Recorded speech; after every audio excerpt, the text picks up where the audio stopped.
Ang lahat ng opinyon, pagtingin, pananaw o kuro-kuro ng mga bisita at panauhin o mga anchors o host sa programang ito ay sarili at tanging opinyon at pananaw ng mga nabanggit at hindi opinyon o pananaw ng Aliw Broadcasting Corporation, mga producers o mga namamahala ng Aliw Broadcasting o anumang organisasyon na affiliated sa network. At kailanman ay hindi iniendorso ng Aliw Broadcasting Corporation ang mga nabanggit na opinyon at pananaw sa programa.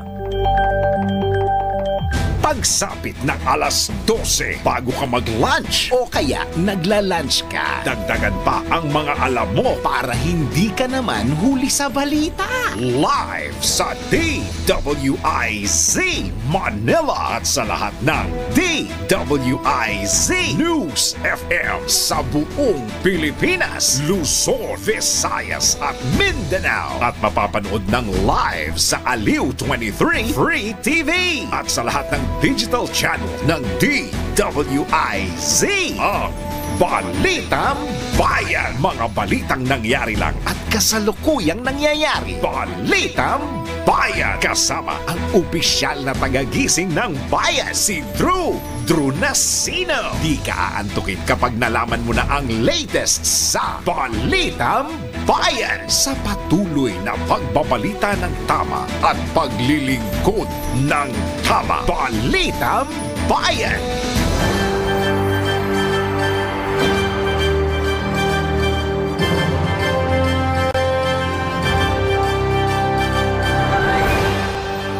Na natin ang ulo ng mga balita.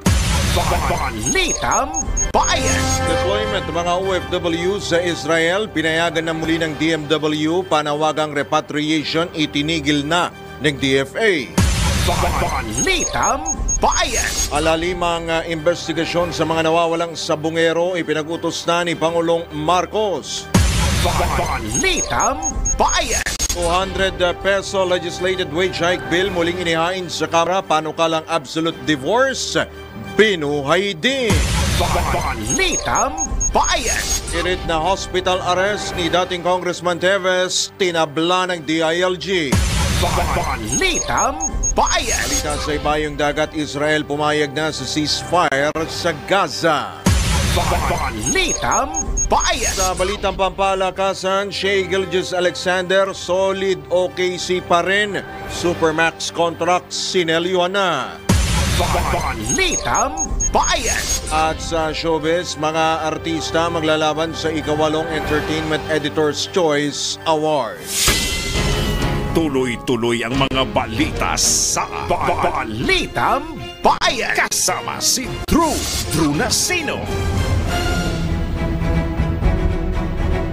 Magandang tanghali, Luzon, Visayas, Mindanao, Mega Manila, sa buong bansa, sa buong mundo ngayong pong araw na ito ng Miyerkules. Ngayon po ay Baclaran Day, Hulyo 2, taon 2025. Pasig Day din po ngayon pong araw. Kayo pa rin po ay nakatutok, nakikinig at nanonood sa pamamagitan ng Impila May Todong Lakas, DWIC 882 at Aliw Channel 23. Inyo po makakasama hanggang alauna po tayo, Drew Nasino. Balitang Bayan. Sa oras na 5 sandali makalipas ang alas 12 ng tanghali, bago tayo magtungo sa detalye po ng mga tumatampay na balita, alamin po muna natin ang update hinggil po sa binabantayang low pressure area sa ating pong bansa. Ihahatid po yan ni Gia Rafael.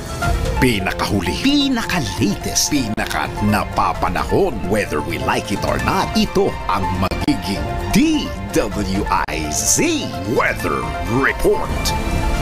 Magandang tanghali, Drew, at happy launch Pilipinas. Narito na po ang latest sa lagay ng panahon. Ngayong araw, merong ang binabantayan na LPA na namataan sa layong 230 kilometers sa east of Tuguegarao City, Cagayan. Itong LPA na to ay nasa loob ng Philippine Area of Responsibility at may high potential na mag-develop bilang isang tropical depression within the next 24 hours. Pero bukod dyan, may tropical depression din na namataan naman sa layong 2,680 kilometers sa east-northeast of extreme northern zone. May lakas ng hangin nito na aabot ng 55 kilometers per hour at pagbugso na aabot naman ng 7 kilometers per hour. Pero ito nga tropical depression na to na minomonitor nasa labas ng Philippine Area of Responsibility. At bukod dyan sa dalawang yan, meron ding south west monsoon o hanging habagat na nakakaapekto ngayon sa may Central at Southern Luzon, pati na rin sa Visayas at Mindanao. Para naman sa ating TC threat potential, week 1, June 30 to July 6, may TCLV1 na present o nasa loob ngayon ng PAR na may low to moderate chance na maging isang tropical cyclone. Bukod dyan, may TCLV2 din na maaari nga sumulpot sa may northeast boundaries ng TICAD at ng PAR. Ng TICAD lang, pero meron ito nga low chance na maging isang tropical cyclone. Week 2 naman, July 7 to 13, may TCLV3 na maaari rin nga sumulpot sa may eastern boundaries ng TICAD at PAR na may low chance na maging isang tropical cyclone. Samantala, meron tayong weather advisory o 24-hour rainfall forecast for today at tomorrow hanggang bukas ng tanghali, July 3, na dulot ng low pressure area and southwest monsoon. Maaari pong ulanin ang Batanes, Ilocos Norte, Cagayan, Apayao, Abra, Kalinga, Isabela, Zambales, Bataan at Occidental Mindoro. Para naman sa ating 3-day weather outlook, Baguio City at Naga City, hindi pareho ang inaasahang magiging lagay ng panahon. Uulanin po ayon sa forecast ng inyong 3 araw mula Thursday hanggang Saturday with 17 to 21 degrees Celsius sa Baguio City, 26 to 32 degrees Celsius naman sa Naga City. Legazpi City naman, maaari pong ulanin ang inyong Thursday and Friday, pero ang inyong pong Saturday uulanin din. Pero may kasamang pagulog at pagkidlat, pero may tsansa pa rin naman na umaraw with 26 to 33 degrees Celsius. Samantala, ang araw po sumikat kaninang 5:31 AM at asahan ng paglubog mamayang 6:29 PM. At yan po muna aking latest weather reports, whether you like it or not. Ako po si Gia Rafael, nagbabalita ng tama, naglilingkod ng tama. Pinakahuli, pinaka-latest, pinaka-napapanahon, whether we like it or not. DWIZ Weather Report. Balitang Bayan. Sa detalye nga po ng mga tumatambay na balita sa oras na 9 makalipas po ang alas 12 ng tanghali. Pinayagan na ng Department of Migrant Workers o DMW ang deployment ng mga nagbabalik overseas Filipino workers matapos ibaba ang alert level sa Israel bunsod ng ceasefire nito sa Iran. Ayon kay DMW Undersecretary Bernard Olalia, inalis na nila ang total deployment ban sa Israel alinsunod sa rekomendasyon ng Department of Foreign Affairs. Gayunman, nilinaw ni Olalia na tanging mga bagong hired OFW kabilang ang mga idineploy sa ilalim ng government-to-government arrangement ang hindi pa pinapayagang pumunta sa naturang bansa. Nag-issue na aniya sila ng advisory at nakikipag-ugnayan na sa Bureau of Immigration para sa implementasyon ng partial deployment ban. Samantala, itigil na ng-DFA ang panawagan nitong repatriation ng nasa 30,000 Pilipino sa Israel sa ika-6 na araw ng tigil putukan. Balitang Bayan. Sa iba pang tampok na balita, malalimang investigasyon sa mga nawawalang sabongero ipinag-utos na ni Pangulong Marcos. Sabihin po natin ang kabuuan ng detalye mula kay Patrol 13, Gilbert Perdes. Marihing ibinagutos ni Pangulong Ferdinand Marcos Jr. sa mga kinaukulang ayon siya ng gobyerno ang mas malalimang investigasyon sa di umano'y pagkamatay ng mga sabongero na hanggang ngayon na hindi pa natatagpuan ng mga katawan. Sa briefing dito sa Malacanang, sinabi ni Palace Press Officer Undersecretary Claire Castro na nais malaman ng Pangulo kung sino ba talaga ang sangkot dito upang mapanagot at mabigyan ng hustisya ang mga biktima at kanilang mga pamilya. Magkagayon pa man, maigyan ng hintayin na muna ang ginagawang investigasyon ng Department of Justice na patuloy ngayong naghahanap ng mga dagdag pang ebidensya at mga testigo na makatutulong sa pagresolba sa kaso. Patrol 13, Gilbert Perdes para sa impilang may totong las. DWIZ, nagbabalita ng tama, naglilingkod ng tama. Balitang Bayan. 200 peso legislated wage hike bill muli namang inihain sa Kamara. Patrol 30, Jelly Mendez sa detalye. Sinimulan na ng Trade Union Congress Party o TUCP Party List sa panguna ni Representative Raymond Democrito ang paghahain ng panukalang batas para sa 200 pesos na increase sa minimum wage ng mga manggagawang Pilipino sa pribadong sektor. Binigyan din ni Democrito ang kahalagahan ng House Bill No. 88 at makasaysayang kampanya para sa kauna-unahang legislated wage hike sa loob ng halos 4 na dekada. Anya ang panukalang 200 pesos na aumento sa sahod ay tugon sa lumalakas na panawagan ng publiko, mga taga-suporta sa Kongreso at mga manggagawang nagkakaisa sa ilalim ng National Wage Coalition. Ayon kay Democrito, ang 200 pesos na wage hike bill ang pangunahin nilang panukala sa pagsisimula ng 20th Congress.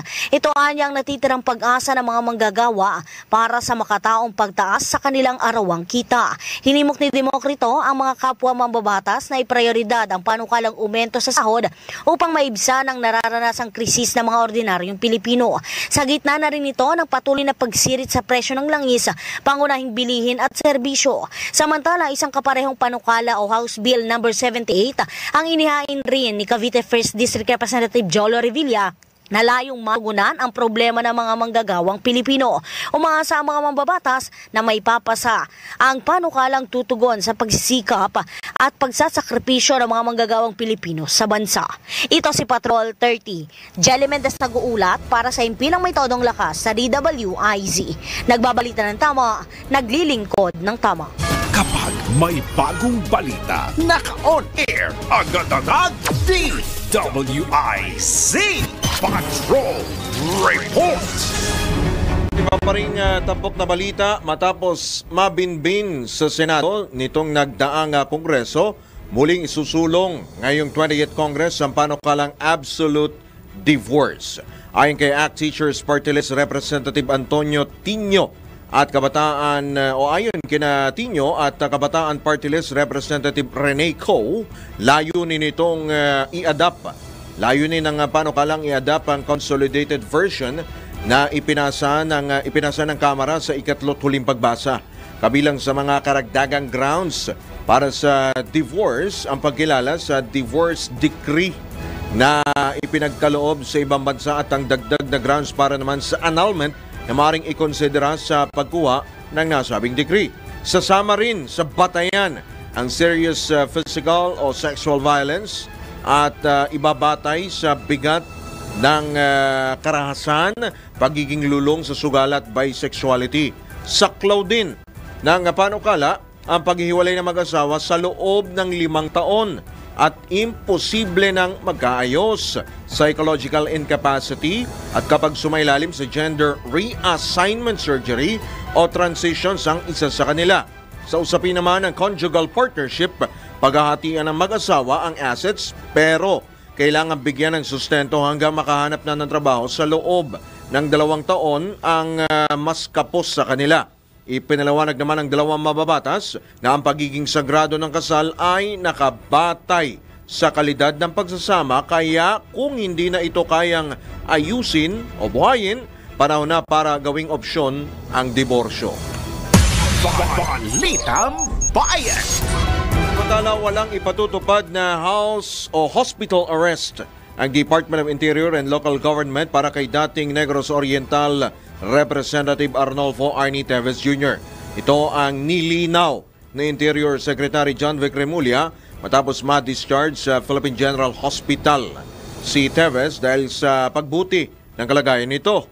Ayon sa kalihim, hindi bibigyan ng special treatment si Teves sa loob ng piitan at ituturing siya na pangkaraniwang bilanggo. Bago nitang isinugod si Teves sa ospital matapos makaranas ng matinding pananakit ng tiyan at kalaunay. Kanina nga po, yan na, ibinalik na po siya sa Bureau of Jail Management and Penology. Balitang Bayan. Oras po na 16 na sandali makalipas ang alas 12 ng tanghali. Sa pagkakataong ito, tanggap pa tayo ng ilang pang mga reports. Mga panukalang batas na pro-MSME ipaprioridad sa 20th Congress ayon kay Senate President Escudero. Ang detalye mula sa Senado, Patrol 19, Celi Ortega Bueno. Sinusulong ni Senate President Chis Escudero na gawing prioridad sa 20th Congress ang mga panukalang batas na naglalayong kilalanin ang mahalagang contribution ng mga maliliit na negosyo sa ekonomiya ng bansa. Tinukoy ni Escudero na 67% ng kabuuang employment sa bansa ay mula sa MSMEs. Isusulong ni Escudero na ma-exempt sa income tax sa mga MSMEs sa loob ng 3 taon at bawasan ang taxable income ng mga maliliit na negosyo na katumbas ng 25% sa kanilang labor expenses. Pinatatapisan din ng Senador ang buwis sa gross sales o receipt sa 5% mula sa kasalukuyang 8%. Itutulak din ang mababatas sa ang reinstitution ng mandatory credit allocation para sa mga MSMEs sa lahat ng lending institution sa loob ng 10 taon upang sa gayon ay mabigyan ng mas maluwag na access sa pangutang pinansyal ang mga maliliit na negosyo. Ito sa Patrol 19, Celi Ortega Bueno para sa Impilang Metodong Lakas sa DWIC. Nagbabalita ng tama, naglilingkod ng tama. Balitang Bayan! Posibleng pagtama ng kalamidad sa Metro Manila, pinaghahandaan na. Patrol 38, Jen Patrolya sa detalye. Nagpulong na ang Metro Manila Disaster Risk Reduction and Management Council para sa paghahanda sa mga sakuna, kalamidad at iba pang uri ng emergency. Ayon kay MMDA Chairman Romando Artes, mahalaga ang masusing pagpaplano at paghahanda ng bawat ahensya at lokal na pamahalaan upang matugunan ang mga pangangailangan ng mga nasasakupan. Kabilang sa mga tinalakay sa pagpupulong ay ang pagpapaigting sa mga response action sa mga flash floods ngayong panahon ng tag-ulan. Sa parte naman ng MMDA, ang ahensya mismo ang magpapatupad ng iba't ibang programa hinggil sa solid waste management upang makatulong na maiwasan ang nararanasang pagbaha sa Metro Manila. Pinag-usapan din sa pulong ang mga NDRM activities, LDRRMP Review Site 2025, ASEAN Updates at Submission of Data on NCR Emergency Preparedness and Response Capabilities. Ako si Patrol 38, Jen Patrolya nag-uulat sa himpilang may todong lakas DWIZ. Nagbabalita ng tama, naglilingkod ng tama. Balitang Bayan! Pangulong Marcos nagtalaga na ng OIC ng Office of the Civil Defense. Babalik si Patrol 13, Gilbert Perdes. Nagtalaga si Pangulong Ferdinand Marcos Jr. ng Officer in Charge ng Office of Civil Defense o OCD. Ito sa katauhan ni Assistant Secretary Rafaelito Alejandro. Si Alejandro ay dating Director ng OCD at nagsilbi rin dating tagapagsalita ng ahensya. Si Alejandro ang papalit kay dating OCD Administrator Yusek Ariel Nepomuceno na ngayon ay tinalaga naman ni Pangulong Marcos bilang pinuno o Commissioner ng Bureau of Customs. Patrol 13, Gilbert Perdes para sa himpilang may todong las DWIC. Nagbabalita ng tama, naglilingkod ng tama. Balitang Bayan! Agarang pagtugon naman sa pangangailangan ng komunidad ngayong tag-ulan, tiniyak ng AFP. Buong report mula kay Patrol 17, Jopel Peleño. Siniguro ng Armed Forces of the Philippines o AFP na nakahanda ang kanilang hanay sa agarang pag-aksyon sa mga emergency at sakuna sa lahat ng oras, partikular na ngayong tag-ulan. Sinabi ni AFP spokesperson Colonel Franciel Margaret Padilla na maliban sa pagbibigay katiyakan sa kaligtasan at kapayapaan ng bansa, committed din ang kanilang hanay na tumugon sa mga komunidad na nangangailangan o mangangailangan ng agarang disaster response at humanitarian assistance. Katuwang ani Padilla ng mga unit ng AFP at task force ang partner agencies upang masiguro ang maagap at epektibong pagbibigay tulong sa mga apektado ng kalamidad. Tuloy-tuloy aniya ang mga pagsasanay ng mga sundalo at naka-preposition na rin ang kanilang mga assets sa mga high-risk areas upang masiguro ang mas pinahusay na logistical capabilities ng AFP sa mga ganitong panahon o sa anumang oras ng pangangailangan. Ito si Patrol 17, Chapel Peleño para sa himpilang may todo lakas DWIZ. Nagbabalita ng tama, naglilingkod ng tama. Balitang Bayan! Samantala pananatili bilang leader ng Kamara ngayong 20th Congress, suportado o pinaboran ng mayorya ng mga mambabatas. Kami po ang pabor kay House Speaker Martin Romualdez. Alamin naman po natin ang pag-uulat mula kay Patrol 30 Jelly Mendez. Mayorya ng mga kongresista ang nagpaabot ng suporta kay House Speaker at later Representative Martin Romualdez na manatili bilang House Speaker ngayong 20th Congress.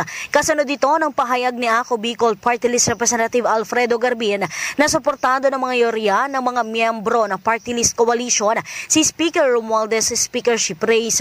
Anya mula sa 63 na allocated seats o upuan na laan para sa Party List Representatives sa kapulungan ay nasa 58 anya ang nagpasabing pabor na manatili si Romualdez bilang House Speaker. Una nang sinabi ng House Secretary General na humigit kumulang 285 na kongresista ang lumagda sa Manifesto of Support para kay Romualdez upang mapanatili ang posisyon bilang pinuno ng Kamara. Samantala, sinabi ni Garbin na may iba pang party list representative ang gustong sumali sa party list coalition. Sa ngayon ay hinihintay na lamang ang aplikasyon ng mga ito para formal na maging kasapi ng koalisyon sa Kamara. Ito si Patrol 30. Jelly Mendez nag-uulat para sa impilang may todong lakas sa DWIZ. Nagbabalita ng tama, naglilingkod ng tama. Balitang Bayan. Papabalita, bilang ng mga nasawi sa leptospirosis sa Quezon City muling nadagdagan. Ilan na kaya Patrol 38 Gen Patrolya? Patuloy na nadaragdagan ang bilang ng mga nasawi sa leptospirosis sa Quezon City. Batay sa datos ng QC Epidemiology and Surveillance Division, umabot na sa 13 individual ang namatay dahil sa nasabing sakit mula noong Enero 1 hanggang nitong Hunyo 30. Mas mataas ito ng 86% kumpara sa bilang ng mga nasawi noong nakaraang taon sa kaparehong panahon. Ayon sa lokal na pamahalaan, mas tumataas ang kaso ng sakit na leptospirosis kapag maulan ang panahon. Kaya naman pinaalalahanan ng QC government ang mga Pilipino na gumamit ng mga proteksyon sa tubig baha tulad ng bota at guwantes, panatilihing malinis ang kapaligiran para mawala ang mga dumi at ihi ng daga at iba pang mga hayop. Ako si Patrol 38 Gen Patrolya nag-uulat sa himpilang may todong lakas DWIZ, nagbabalita ng tama, naglilingkod ng tama. Kapag may bagong balita, naka-on air agad-agad DWIZ Patrol Report. Tama po ito, lalo sa mga kalamidad, lalo po ngayong tag-ulan. Yung medical, syempre medical assistance, tapos yung pang-rescue, kailangan po yan. Dahil sa Barangay Poblacion, Malasiki, dyan po yun sa Pangasinan, tumanggap ng mga medical equipments at rescue equipments mula sa PCSO. Ang pag-uulat mula kay Angelo Baino. Tumanggap ng iba't ibang kagamitang medikal, pang-rescue at hygiene kits ang Barangay Poblacion Malasiki, Pangasinan noong June 27, 2025 sa turnover ceremony na isinagawa sa PCSO Main Office. Pinangunahan ni PCSO Assistant General Manager Arnel Casas ang pamamahagi kung saan formal na tinanggap ni Barangay Chairman Francisco Mejia Jr. ang mga kagamitan kabilang ang trauma bags, searchlights, rescue ropes, stretcher, handheld radios, oxygen tanks, life jackets, helmets, BP apparatus, glucometers, thermal scanners, pulse oximeters, canes at hygiene kits. Isinagawa ang donasyon sa ilalim ng Corporate Social Responsibility Program ng PCSO bilang bahagi ng kanilang pagtugon sa pangangailangang pangkalusugan at pangkaligtasan ng mga komunidad. Yan ang PCSO, hindi umuurong sa pagtulong. Angelo Baino, nagbabalita ng tama, naglilingkod ng tama. Balitang Bayan.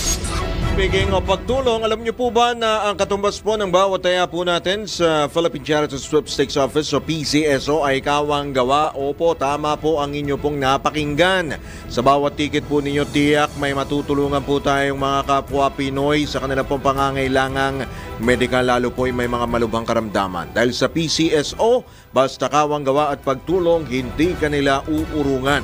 Kaya palaging tandaan, ang bawat taya may kawang gawa. Nasa ikalawang sigwada na po ng Balitang Bayan ngayong araw po na ito ng Baclaran at Pasig sa oras po na alas 12:29 na po ng tanghali.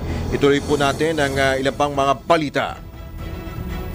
Balitang Bayan. Tignan po natin ang mga IC Patrol reports.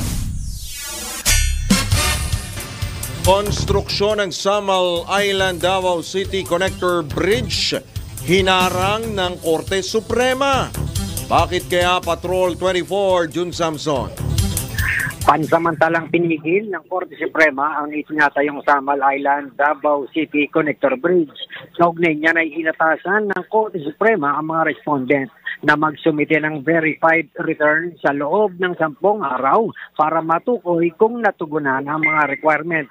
Kabilang sa mga respondents ang DPWH, DENR, Samal Island Protected Landscape and Seascape Protected Area Management Board at ang China Road and Bridge Corporation. Ang kautusan ng Korte ay kaugnay sa petisyon ng Sustainable Davao Movement laban sa Samal Island Davao City Connector Project na ayon sa mga petitioners ay suportado umano ng China at inaprubahan ng nagdaang Duterte administration. Nakasaad sa petisyon na ang nasabing konstruksyon ay sumisira sa 2 coral reefs kabilang ang Paradise Reef sa Samal Island at Quezon Marine Protected Area sa Davao City. Aabot sa 23 billion pesos ang pondo para sa proyekto kung saan 19 billion yan ay inutang sa China. Patrol 24, June Samson, para sa impilang may todong lakas, DWIZ, nagbabalita ng tama, naglilingkod ng tama. Balitang Bayan. Samantala ikay 142 founding anniversary ng Pasig, ipinagdiwang iba't ibang aktibidad inilarga. Babalik si Patrol 38, Jen Patrolya. Ipinagdiwang ang ika-452 kaarawan ng Pasig sa pamamagitan ng makulay at masiglang Civic Parade 2025. Nagtipon-tipon ang mga opisyal at empleyado ng pamahalaang lungsod ng Pasig kasama ang iba't ibang tanggapan ng nasyonal na pamahalaan na nakabase sa lungsod, mga barangay, paaralan at mga organisasyon mula sa iba't ibang sektor. Matagumpay rin na naisagawa ang iba't ibang programang pangkalusugan tulad ng libreng bakuna kontra pneumonia para sa 1,000 senior citizens at persons with comorbidities. Gayun din ang libreng postiso para sa mga Pasigueño. Bukod dito, isinagawa rin ang launching ng Birth Care, Birth Month Health Check para sa mga senior citizen kung saan maaari nang makapapa-annual physical examination ang lahat ng mga matatanda sa lungsod tuwing buwan ng kanilang karawan o tuwing sasapit ang kanilang birth month. Kaya naman, hinimok ng lokal na pamahalaan ang mga Pasigueño o publiko na lumahok sa mga aktibidad na ikinakasa sa iba't ibang barangay sa Pasig City. Ako si Patrol 38, Jen Patrolya nag-uulat sa himpilang may todong lakas DWIZ. Nagbabalita ng tama, naglilingkod ng tama. Balitang Bayan. Ay, na pala. Tapos na pala akala ko. Tapos na pala. Sama si Wenner dyan. Libreng... Ano gusto mo? Ha? Pustiso. Pero, kumpleto ng ngipin o may konting bawas. Lagyan ng pangil. Samantala, nako, ito ha. Mula ho sa Pasig, magtungo naman tayo sa lungsod ng Maynila. Ako kanong remedyo pwede rito eh. Mga kamote drivers at riders sa lungsod ng Maynila binalaan ng nagbabalik na si Manila Mayor Isko Moreno. Ang pag-ulat mula kay Patrol 5 Aya Yupanco. Binalaan ngayon ni Manila Mayor Isko Moreno ang mga kamote drivers at riders na maging maingat sa kalsada at galangin ang pedestrian lane. Ito ang pahayag ni Moreno matapos ang isang sa kanto ng Legarda at ng San Rafael Street sa Sampaloc, Manila, kung saan hindi ginalang ng isang motorista ang pedestrian lane at nabangga ng kapwa motorista.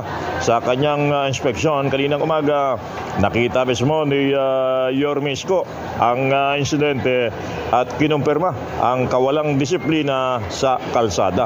Dahil dito, inatasan ng alkalde ang Manila Police District at Manila Traffic and Parking Business o Bureau na higpitan ang pagpapatupad ng batas trapiko lalo na sa mga pedestrian lane sa lungsod ng Maynila. Dagdag pa ng alkalde, hindi lang usapin ito ng trapiko kundi dapat ay igalang o irespeto ang kaligtasan.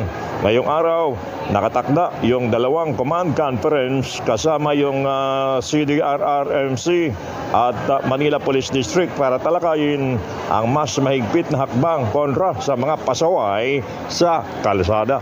Ito si Patrol number 5. Ayaw pa ako para sa implemento del lakas. DWIC. Nababalita ng tama, naglilingkod ng tama. Balitang Bayan. May mapabalita o ito, tanggap po tayo ng follow-up report kaugnay kay dating Congressman Arnie Teves. Kay Patrol 24, June Samson.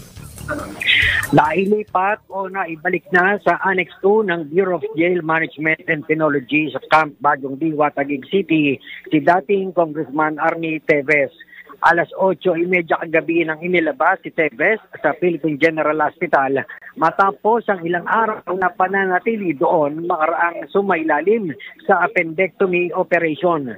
Sinabi ni Atty. Ferdinand Topacio na kabilang sa naghatid kay Teves pabalik sa kulungan si Atty. Rafael Andrada, ilang mga tauhan ng BJMP at mga operatiba ng Philippine National Police Special Action Force.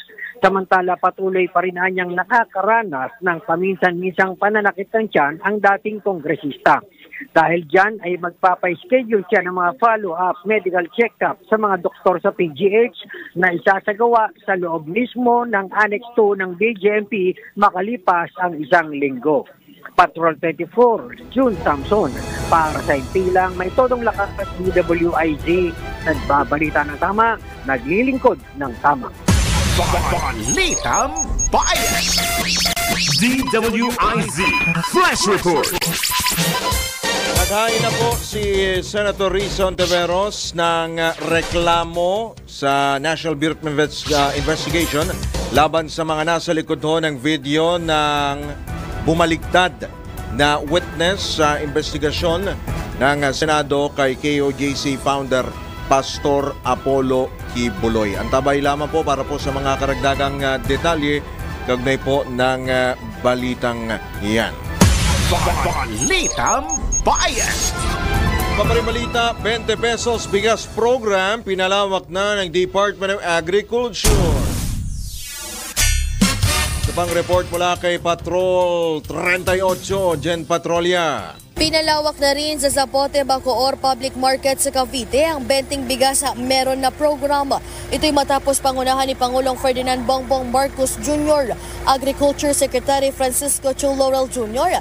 at iba pang mga opisyal ng Department of Agriculture. Ayon sa kalihim, mahigit 100,000 pamilya na ang nakinabang sa naturang programa mula nitong Mayo at 13 hanggang Hunyo at 30. Dagdag pa ni Agriculture Laurel, nalayo ng programa na makatutulong sa mga magsasaka at mamimili habang nililinis din ang imbakan ng National Food Authority.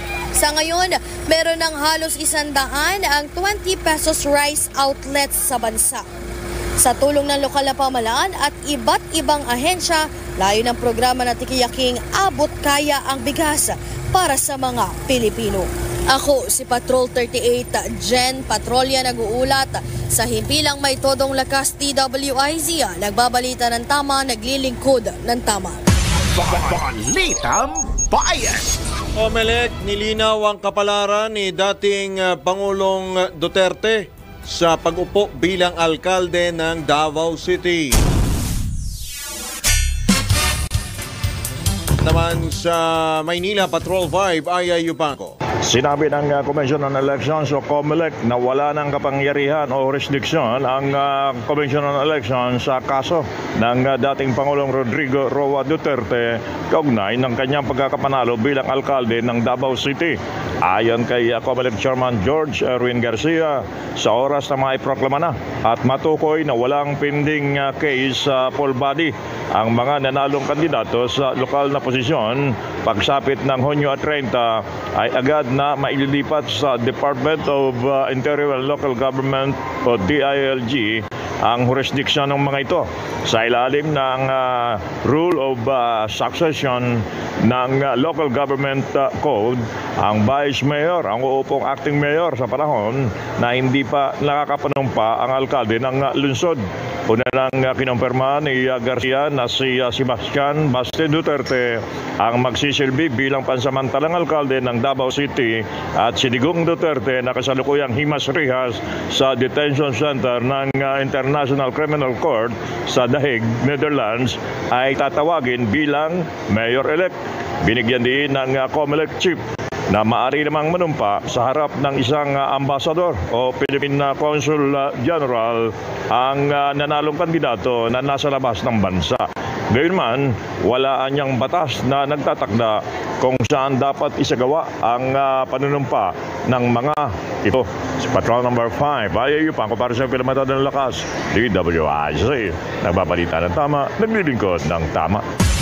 Balitang Bayan! Paparing balita, halos 100 bilanggo sa Iwahig graduate na sa ALS program. Muling nagbabalik si Patrol 24, June Samson. Umabot sa total na bilang na 957 na persons deprived of liberty mula sa Iwahig Prison and Penal Farm ang matagumpay na nagtapos sa alternative learning system ng Department of Education nitong June 27. Kabilang dyan ang 184 sa basic literacy, 206 sa lower elementary, 221 sa advanced elementary at 346 sa junior high school level.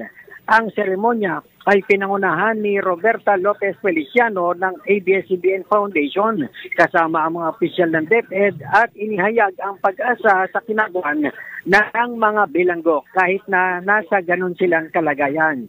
Naitala ang 89% passing rate sa DepEd accreditation test na pinakamataas sa lungsod lalo na sa advanced elementary at junior high levels.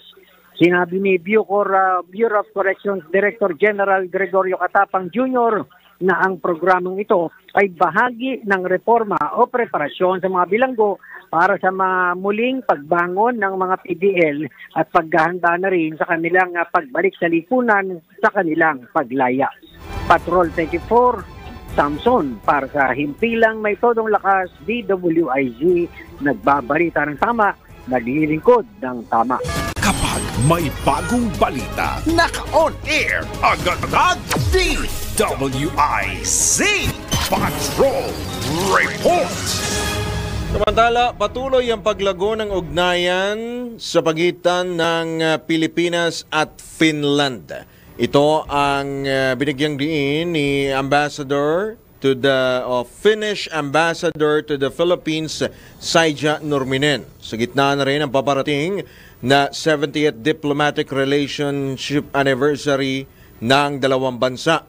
Ipinagmalaki rin ni Ambassador Nurminen na ang deklarasyong sinelyuhan ng Pilipinas at Finland ngayong taon ang magpapausbong sa labor sector ng bansa.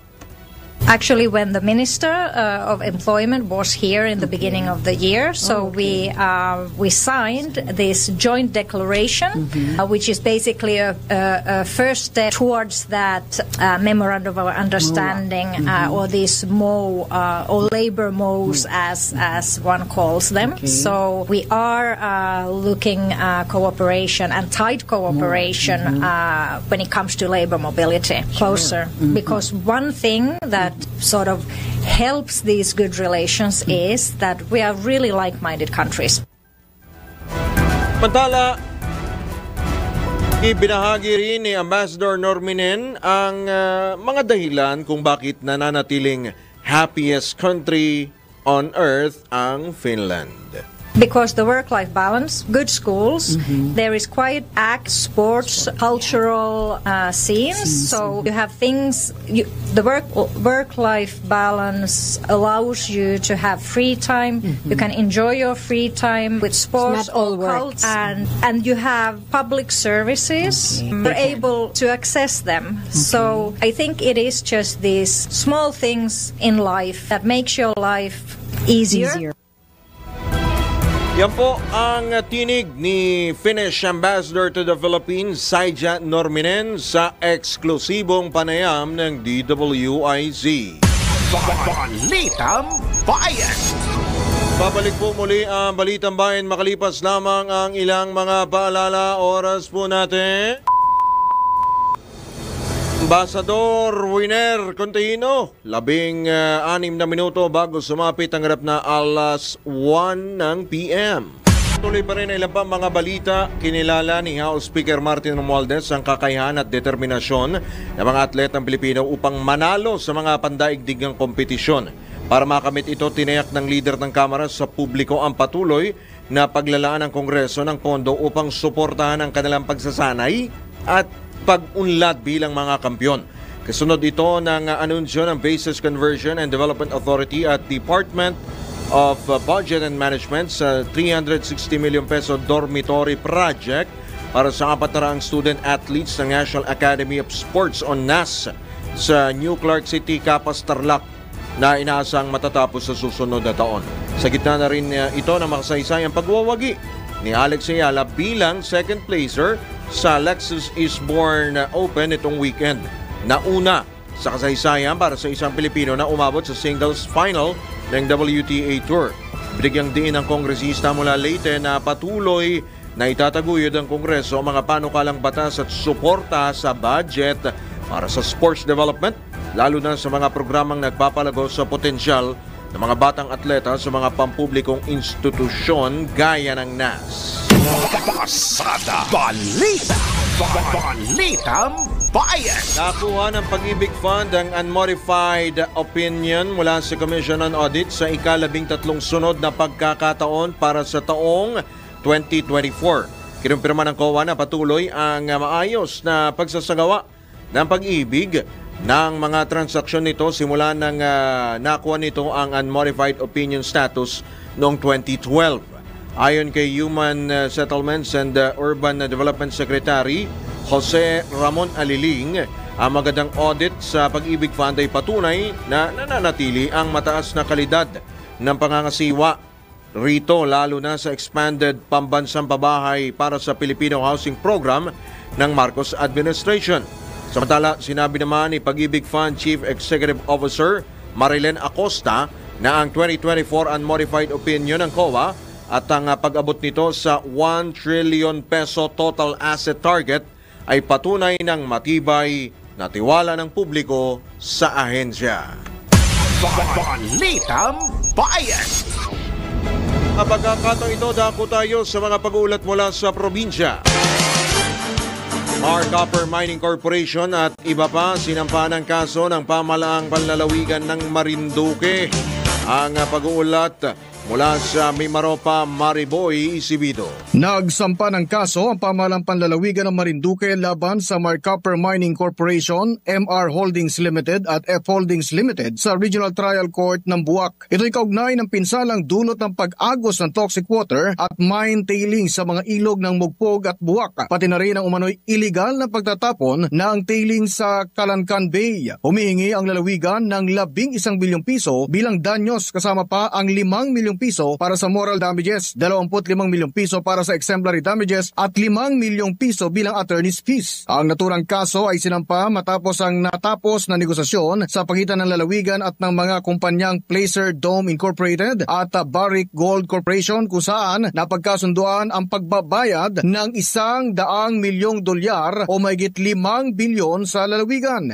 Pansamantala namang itinigil ang operasyon ng quarrying sa barangay Sawi, Buwak alinsunod sa Executive Order No. number 21, series of 2025 na nilagdaan ni former Governor Presbitero Velasco Jr. bago ito bumaba sa pwesto. Layo ng kautusan na tiyakin ang ligtas, legal at makakalikasang pagmimina habang tinutugunan ang mga hinaing ng mga residente ukol sa epekto ng quarrying sa kalikasan at kabuhayan. Matatandang una nang isinara ang mga quarry sites sa Balimbing at Boton nito mga nagdaang buwan kasunod ng panawagan ng mga mamamayan. Sa ilalim na naturang kautusan, ilalatag ang isang transition plan na kinabibilangan ng paghahanap ng bagong quarry sites, pagproseso ng mga kaukulang permit at pagbibigay ng alternatibong kabuhayan sa mga apektadong manggagawa. Tiwalang pamahalang panlalawigan ng Marinduque na sa pamamagitan ng maayos sa konsultasyon, regulasyon at suporta sa komunidad, maisusulong ang balanseng ugnayan sa pagitan ng kaunlaran at kalikasan. Mula Occidental Mindoro, Mimaropa, Ronda Patrol Mariboy Isibido para sa impilang may todong lakas, DWIC. Nagbabalita ng tama, naglilingkod ng tama.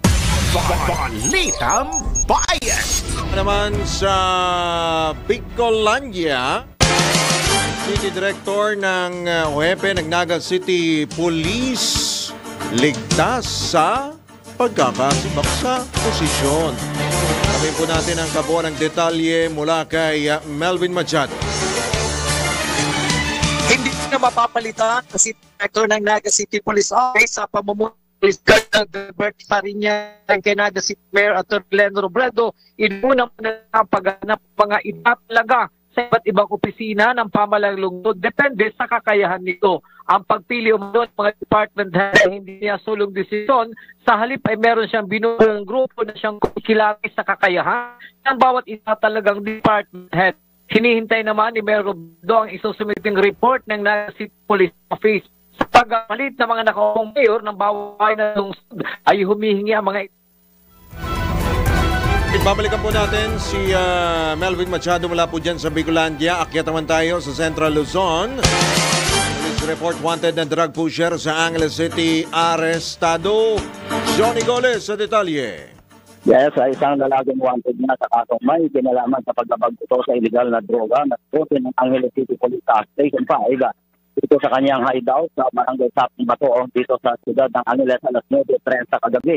Nakakilala ang suspect sa kanyang palayaw na guryo ng nasabing lugar. Ito ay may standing arrest warrant mula sa sala ni Judge Ramon Corazon P. Blanco ng Regional File Court Branch sa 115, 3rd Judicial Region ng Angeles City na may pitch June 25, 2025 sa ilalim ng criminal case number R-24-01131 na at itong CR at R-ang 24 sa 01113 2 counts of drug pushing and possession of illegal drugs sa ilalim nga nito Republic Act 165 higit na kilala sa Comprehensive Dangerous Drugs Act of 2002. Ang suspect ay nasa kustudiyan na ngayon ng polisiya at nakatakda itong iharap sa hukuman na para naman sa konfirmasyon ng kanyang pagkakaresto bago ito tuloy ang talina dito sa Angeles City District Jail. Mula dito sa lungsod ng Angeles, ito si Central Luzon Patrol, Johnny Golen para sa silang may tudol at DWIC. Nagbabalita ng tama, naglilingkod ng tama. Balitang Bayan. Tingnan natin si Manoy Melvin Machado. Manoy! Hindi mo na mapapalitan ang City Director ng Naga City Police Office sa pamumuno ni Police Colonel Gilbert Fariñas. Ayon kay Naga City Mayor Atty. Len Robredo, inuuna muna nila ang paghahanap ng mga itatalaga sa iba't ibang opisina ng pamahalang lungsod. Depende sa kakayahan nito. Ang pagpili naman ng mga department head ay hindi niya solong desisyon. Sa halip ay meron siyang binuong grupo na siyang kumikilati sa kakayahan ng bawat itatalagang department head. Hinihintay naman ni Mayor Robredo ang isusumiting report ng Naga City Police Office. Dahil merong mga nakaupong bagong mayor, ang bawat bayan at lungsod ay humihingi ito na mapalitan ang kanilang mga chief of police, lalo na kung iba ang nag-appoint sa kanila. Samantala kahapon ay nakapag-courtesy call na si Police Colonel Gilbert Fariñas kina Naga City Mayor Leni Robredo. Si Police Colonel Fariñas ay acting City Director lang ng Naga City Police Office dahil may hinahawakan pa siyang opisina sa PNP Regional Command 5. Ito ang Ronda Patrol, Melvin Machado para sa MP lang may todong lakas, DWIC. Nagbabalita ng tama, naglilingkod ng tama. Balitang Bayan. Samantala, ipinaubayan na ng Commission on Elections sa Local Government Unit ang issue hinggil sa pagsampa ng kaso ni Marikina 1st District Representative Marcy Teodoro laban sa isang election officer na inakusan niyang nang ipit sa kanyang proklamasyon bilang nanalong kongresista. Itong tugon ni COMELEC Chairman George Garcia matapos ang naganap na gulo kahapon bago iproklama si Teodoro. Ayon kay Garcia, tapos na ang trabaho ng full body nang iproklama ang nanalong kongresista, kaya't wala na ito sa kanilang jurisdiction kung magsampa man ng kaso si Teodoro laban sa election officer. Dapat po maunawaan ng lahat na ang proklamasyon na ginagawa ng mga Municipal Board of Canvassers, City Board of Canvassers, Provincial Board of Canvassers at National Board of Canvassers. Yan po mga City Board of Canvassers halimbawa, katulad dyan sa Marikina, hindi po namin pwedeng diktahan yan ng COMELEC sapagkat ang miyembro po niyan ay hindi po taga-COMELEC lang. Tatlo po yan. COMELEC, City Prosecutor ng Marikina at syempre yung City Superintendent ng DepEd. Maynila naman, hinihintay na lamang anya nila na maging final and executory ang desisyon ng COMELEC and Bank sa diskwalifikasyon naman ng nanalong kinatawan ng 6th District ng lungsod na si Joey Uy kaugnay sa questionable nitong citizenship. Gusto lang din natin sabihin, alam niyo po may desisyon ng Korte Suprema sa kaso ng Velasco versus COMELEC involving the mayor ng Sasmuan, Pampanga. Ang sabi ng Korte Suprema, kapag kami disqualification case ang isang kandidato, kahit na nanalo pa, the will of the people cannot prevail over the rule of law. Kapo ang tinig ni COMELEC Chairman George Erwin Garcia sa panayam ng DWIZ. Balitang Bayan! Ang kapatay ng police report mula sa probinsya. Ilabot na drug pusher, timbog sa bypass operation sa Angeles City, Jambuyan sa Pampanga. Ang pag-uulat nagbabalik si Johnny Gole. Yes, isang may balita ng individual sa kilalang sa drug pusher ng bawal ng droga ang naresto na ito sa operatiba ng Angeles City Police Station sa inalunsad ng bypass operation sa vicinidad ng Herapat Street, Barangay San Nicolas, dito sa syudad bandang alas 2 ng kanina madaling araw. Sinilala sa kanyang palayaw ang suspect na alias Bona, residente ng Barangay Santa Teresita sa nasabing syudad. Nasamtam sa pag-iingat nito yung 3 plastic kasi ng sabu na may timbak na 3 gramo at nagkakalaga ito ng 20,400 pesos. Ang suspect ay nakapilit na ngayon dito sa intila ng ECPO Station 1 na habang hinihanda na yung makaukulang kaso na isasampa dito may kumalaman sa paglabag nito sa Section 511. Drug pushing at possession of illegal drugs, activist na kilala sa Comprehensive Dangerous Drugs Act of 2002 dito sa City Senator's Office. Mula dito sa lungsod ng Angeles, ito si Johnny Gole, Central Luzon Patrola, nag-uula, dito lang may Tubulakas, DWIZ, nagbabalita na tama, naglilingkod ng tama. Balitang Bayan! Sa mundo ng palakasan, ang latest malalaman sa DWIZ Sports News. Walang planong kumalas si Oklahoma City Thunder sa Shai Gilgeous-Alexander sa kanyang team matapos pumirma sa pinakamalaking per year. Ito po ay super maximum contract sa kasaysayan ng NBA. Abot sa $285 million ang pangkalahatang halaga ng 4-year contract extension ng reigning Finals MVP. Dahil dito mananatili si SGA sa OKC hanggang sa 2031-2032 season. Ang tagal pa nun ha. Kasunod na rin ang pagkakampiyon ng Thunders o kanila pong kauna-unahang NBA Championship title ngayong taon. Balitang Bayan! At dyan po tayo pansamantala po nagpapaalam ngayong araw po na ito ng holiday dito sa Pasig Day at Baclaran Day. Ngayon po nga Miyerkules, July 2, 2025 sa ngalan po ng buong tropa ng DWIZ at Aliw Channel 23. Ito po ang inyong naging tagapaghatid balita, Drew Nasino at siyempre nagbabalita ng tama, naglilingkod ng tama. Standby lamang, nandiyan na po sila DWIZ Network News kasama sila Angelo Baino at Maine Barreto.